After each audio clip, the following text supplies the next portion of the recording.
Un voleur bien entraîné peut ouvrir ta voiture en quelques secondes. Ouvre bien tes oreilles parce que je vais révéler quelques secrets des voleurs de voitures. Le niveau technologique des voitures a atteint des niveaux très avancés. Tu penses peut-être que les voleurs de voitures aussi sont super équipés. En réalité, non, ils ne le sont pas. Les vieux outils et les vieilles astuces font encore l'affaire. Selon les experts, de nombreux conducteurs ne prennent pas les précautions de base. 43% des gens ne vérifient pas que leur portière soit fermée avant de s'éloigner de leur voiture. Donc, astuce numéro 1, verrouiller la voiture et bien vérifier qu'elle soit fermée. Voici une astuce de nouvelle génération. Apparemment, une bouteille en plastique serait suffisante pour voler une voiture. Les voleurs rôdent dans un parking et ils repèrent une voiture. Ils placent une bouteille en plastique vide au-dessus de la roue passager. Le conducteur démarre et avance. Mince, c'est quoi ce bruit? Le conducteur descend du véhicule pour vérifier. Le voleur arrive et vole soit la voiture, soit les biens du conducteur. La plus grosse erreur dans cette situation, c'est de laisser le moteur allumé. La règle numéro 3 est en rapport avec ces incidents-là. Ne jamais laisser le moteur de la voiture allumé.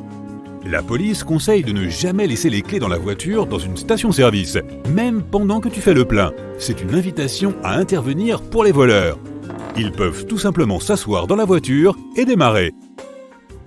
Cela peut te sembler une excellente idée de réchauffer ta voiture pendant que tu attends au chaud à la maison au lieu de rester à l'extérieur l'hiver. Mais tu te mets en danger.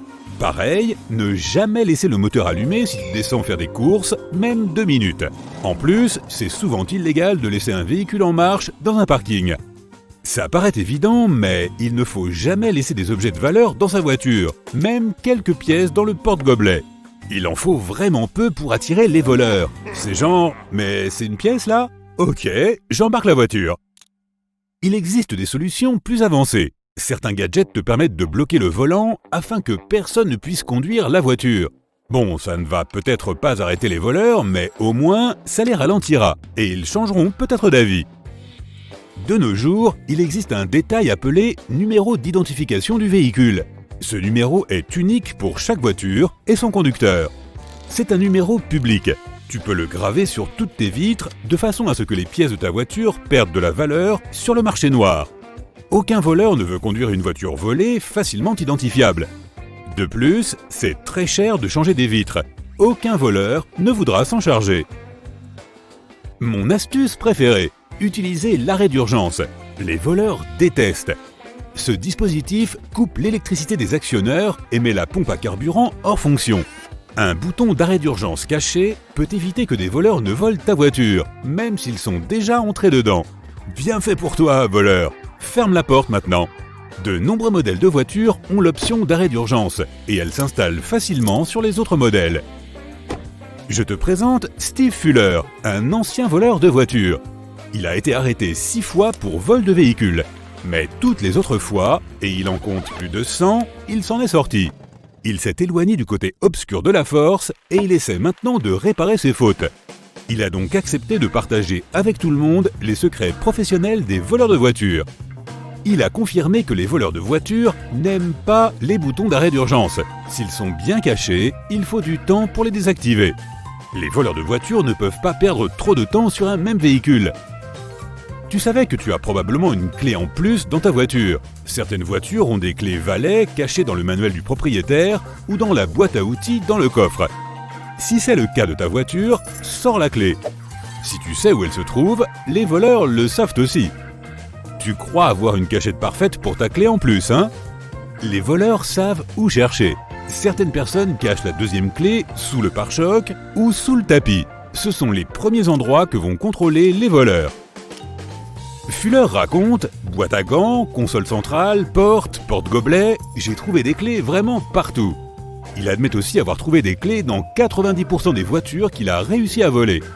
Des informations encore plus intéressantes nous viennent du National Insurance Crime Bureau. Selon leurs recherches, entre 2016 et 2018, environ 230 000 véhicules ont été volés grâce à la clé de valet qui était à l'intérieur.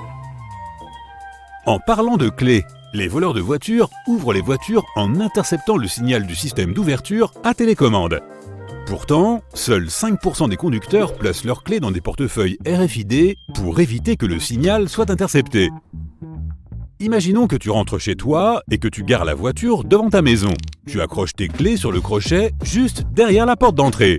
Bam! Le matin, plus de voiture. Beaucoup de gens pensent que les clés de voiture sont en sécurité n'importe où dans la maison. Malheureusement, ce n'est pas le cas. Les voleurs peuvent utiliser des outils pour copier le signal des télécommandes et ouvrir les véhicules à distance. Il faut ranger ses clés loin de la porte d'entrée pour que les voleurs n'interceptent pas le signal. Il faut utiliser la technologie pour protéger sa voiture. Les voleurs n'aiment pas les alarmes avec détecteur de mouvement. Un traceur GPS peut aussi être utile. Dans le pire des cas, il est utile à la police pour qu'elle retrouve ta voiture. Les voleurs détestent aussi les alarmes. C'est donc une bonne idée d'investir dans une alarme. Le top, c'est quand même les systèmes de télésurveillance avec caméras embarquées. Toutes les caméras embarquées enregistrent tes trajets. Mais certains modèles te permettent aussi de contrôler ta voiture quand tu n'es pas dans les parages. Tu crois peut-être que c'est une bonne idée de laisser les vitres entrouvertes pour faire entrer de l'air frais. Eh bien non, cet entrebâillement suffit à un voleur pour y glisser ses doigts ou des outils. Il ouvre d'abord la vitre, puis toute la porte. Selon Fuller, une voiture avec une fenêtre entrouverte, c'est comme une voiture complètement ouverte. C'est cool de vivre seul, mais pas quand tu trouves un message perturbant à ta porte. Un soir d'hiver, une femme qui sortait jeter sa poubelle remarque que quelqu'un a écrit IF sur sa poubelle couverte de neige. C'est le raccourci de « une femme ». Quelqu'un l'avait surveillée assez longtemps pour savoir qu'elle vivait seule. Sa voiture était un objectif facile. Les experts conseillent de toujours jeter un coup d'œil autour de soi en quittant la maison. Une autre astuce des voleurs de voitures implique du fromage. Imagine que tu t'approches de ta voiture et qu'il y a du fromage fondu plein le capot. C'est une blague? Tu commences à nettoyer, mais ça prend des heures. Entre-temps, quelqu'un est peut-être au loin en train de t'observer en attendant le bon moment. Il peut sauter dans ta voiture et s'en aller pendant que tu nettoies le fromage. Fuller raconte que les voleurs de voitures n'apprécient pas les lieux visibles en plein air, comme les allées et les jardins devant les maisons. Les lieux vides et sombres, comme les immeubles, les parkings et les garages souterrains, leur plaisent beaucoup plus. Il dit qu'il appréciait ces endroits car ils étaient très calmes. Il entendait toujours quand quelqu'un s'approchait. Donc astuce numéro 14, gare ta voiture dans des endroits fréquentés.